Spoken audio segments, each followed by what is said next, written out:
नमस्कार, आप देख रहे हैं आरएडी न्यूज़। मैं हूं योगेश चक्रवर्ती और इस वक्त हम पटना दिल्ली राजधानी एक्सप्रेस में सफ़र कर रहे हैं। दरअसल हम दिल्ली जा रहे थे, लेकिन हम देख रहे हैं कि इस ट्रेन से आरजेडी के कई वरिष्ठ नेता, मंत्री, विधायक और भी कई वरिष्ठ नेता जो हैं वो दिल्ली जा रहे हैं। दरअसल 9 और 10 अक्टूबर को दिल्ली में आरजेडी का राष्ट्रीय अधिवेशन है और एक दिन 9 अक्टूबर को राष्ट्रीय कार्यकारिणी की बैठक है। उसी में ये तमाम नेता हिस्सा लेने जा रहे हैं। एक तरफ बिहार की राजनीति काफ़ी गरमाई हुई है, दूसरी तरफ आरजेडी के तमाम नेता दिल्ली कूच कर रहे हैं। और इस वक्त हमारे साथ बिहार विधानसभा के पूर्व अध्यक्ष उदय नारायण चौधरी जी हैं और वे हमारे साथ इस ट्रेन में सफ़र कर रहे हैं। आइए हम उनसे बात करते हैं। सर, सबसे पहले तो आपसे यही जानना चाह रहे हैं कि किस तरह की वहाँ बैठक होने वाली है। नियमानुसार राष्ट्रीय जनता दल का प्रत्येक 3 वर्ष के बाद चुनाव होता है पार्टी का। तो ही 2022 से 25 तक के लिए चुनाव की प्रक्रिया पंचायत से, गांव से, प्रखंड से, जिला से, राज्य से होकर के समाप्त हुई है और अब राष्ट्रीय अध्यक्ष का चुनाव दिल्ली में अगले 9 तारीख को नियमानुसार होना है और जिसकी घोषणा 10 अक्टूबर ताल कटोरा स्टेडियम में नई दिल्ली में होगी। उसी के लिए सब लोग जो राष्ट्रीय कार्यकारिणी के मेंबर हैं, राष्ट्रीय परिषद के मेंबर हैं, सभी लोग जा रहे हैं दिल्ली। जी सर, ये बताएं कि आप रख दीजिए भैया, वहीं रख दीजिए। अरे सब रखो ना, सब दूसरों उधर तो बाकी ना पहुँचा दो।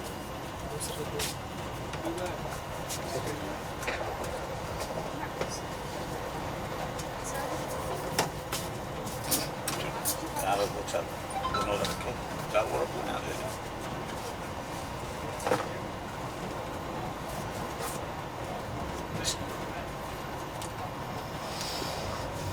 ले लो सर, उसी जगह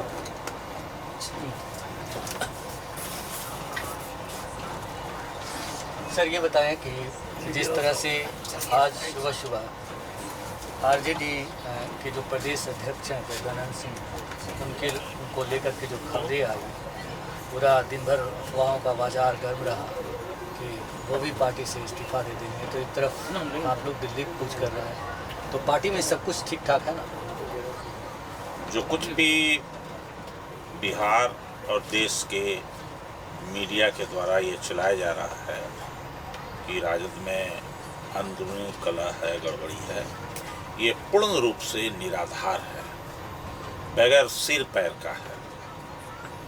कहीं से भी कोई ऐसी बात नहीं है कि प्रदेश अध्यक्ष श्री जगदानंद सिंह ने त्याग पत्र देने का मन बनाया है, त्याग पत्र दिया है।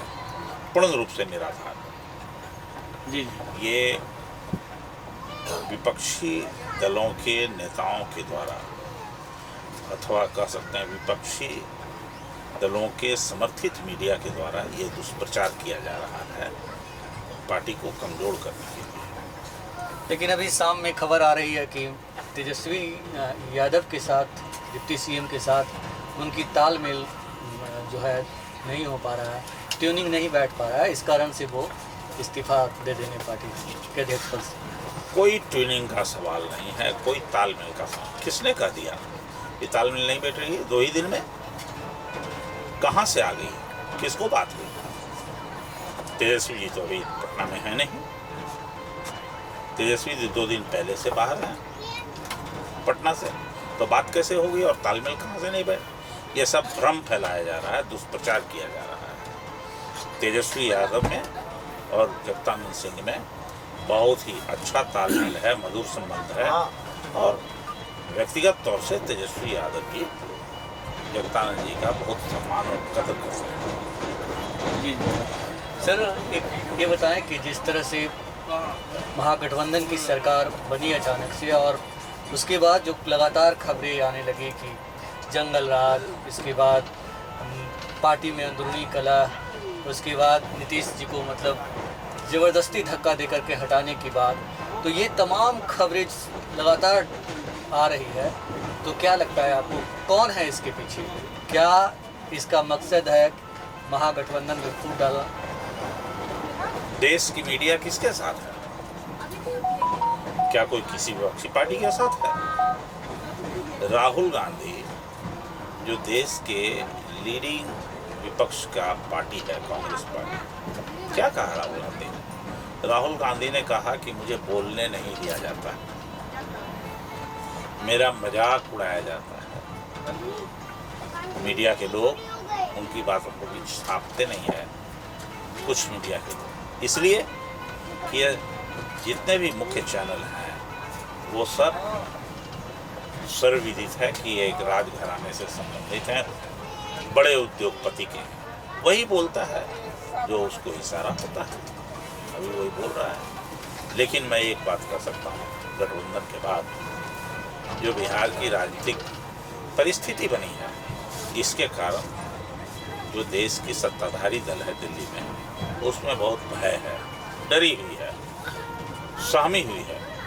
उसी का नतीजा है कि यह सब दुष्प्रचार करवा रहा है।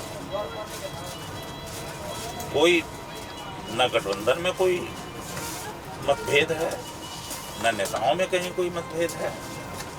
जंगल राज, रातों रात बिहार में जंगल राज हो गया।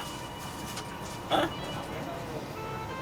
एक दिन पहले जिस दिन नीतीश कुमार जी ने दोबारे ओथ लिया गठबंधन के साथ राष्ट्रीय जनता दल के, उसके 2 दिन पहले तक बहुत सुशासन था और 2 दिन बाद ही जंगल राज हो गया।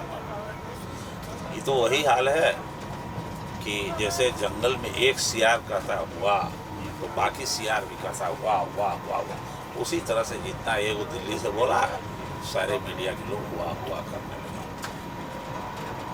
और दूसरी ओर जो यहाँ का ईडी है, सीबीआई है, क्या कर रही है? केवल और केवल प्रतिपक्ष के लोगों को प्रचार करने के लिए। तेजस्वी यादव के बारे में कह दिया कि उसका मॉल है। तो मॉल है तो बताओ, दिखाओ कहाँ है मॉल। दिल्ली में, हरियाणा में जहाँ बन रहा है बताओ। लेकिन चारित्रिक चरित्र हनन किया जा रहा है इससे केवल। सुशील मोदी जो हैं वो लगातार सरकार पे हमलावर हैं। कभी वो नीतीश जी के बारे में बोलते हैं, कभी तेजस्वी यादव के बारे में बोलते हैं। तो क्या सुशील मोदी को एक बार फिर जिम्मेदारी मिल गई है कि जो है आरजेडी और जेडीयू गठबंधन में फूट डाला जाए? बेचारे सुशील मोदी जी पिछले 2015 के बाद से ही इनको ठंडे बस्ते में फ्रीज कर दिया था। जो दिल्ली की हुकूमत इनको फ्रीज कर दिया था, और अब उनको एक मौका मिला है तो अपना बेचारे बोल रहे हैं कि फिर से शायद उनको कोई दिल्ली की सरकार, हुकूमत खुश होकर के मेन स्ट्रीम में ला के फिर सत्ता उतना उनको जगह मिल जाएगी। तो वो तो जगह बनाने के लिए बेचारे बोल रहे हैं। उसके बारे में, उनके बारे में क्या कहा? जी, अभी सर आज ही जो आरएसएस प्रमुख हैं मोहन भागवत जी, उनका कहना है कि जो नौकरी सरकार देने का वादा की थी 2 करोड़, जो संभव नहीं है। सरकार ज़्यादा से ज़्यादा 20% लोगों को नौकरी दे सकती है, तो जो स्वरोजगार ही एक बेहतर विकल्प है। क्या कहेंगे आप इसमें? राष्ट्रीय स्वयंसेवक संघ की जो मोहन भागवत जी हैं, जिनका अनुसांगिक संगठन है भाजपा। भाजपा का संगठन आरएसएस नहीं है, आरएसएस का अनुसांगिक संगठन है भाजपा। और बरसात में जैसे घोंघा का मुंह खुल जाता है, उसी तरह से 2024 का जो चुनाव आना है, उसके कारण उनका ये सब मुंह खुला हुआ है। उनका तो उद्देश्य कहीं और है, निशाना कहीं और है, लेकिन अब वो नौकरी भूल की बात करने लगे हैं, ये सब बात करने लगे हैं। लेकिन उनका तो असल है देश में वैमनस्यता फैलाना हिंदू राष्ट्र के नाम में, जो भारत का संविधान है जिसमें सौहार्द के वातावरण की, इक्वलिटी बिफोर लॉ, कानून के राज चलाने के बाद, तो उनको इस सब में कहाँ विश्वास है। उनको तो विश्वास केवल और केवल है हिंदू राष्ट्र बनाने में, और मनुस्मृति से उस देश को चलाना चाहते हैं। तो अब देख रहे हैं कि जिस तरह से बिहार में गठबंधन हुआ, उस गठबंधन का असर पूरे देश के सभी राज्यों पर पड़ रहा है। इससे लोग भयभीत हैं, क्योंकि उनको पता है कि क्या क्या इसका इम्पैक्ट हो सकता है। इसलिए कभी मस्जिद में जा रहे हैं नमाज पढ़ने के लिए, कभी दलितों के पक्ष में बोल रहे हैं, कभी जो जातिवाद का विरोध करते थे अब वो फिर जातीय नाम लेकर के एक यादव को उन्होंने कल एक लड़की से अध्यक्षता करवाया, संतोष यादव से कराया है। तो ये सब उनका असल बेरोजगारी पर बोल रहे हैं। असल निशाना तो 2024 है,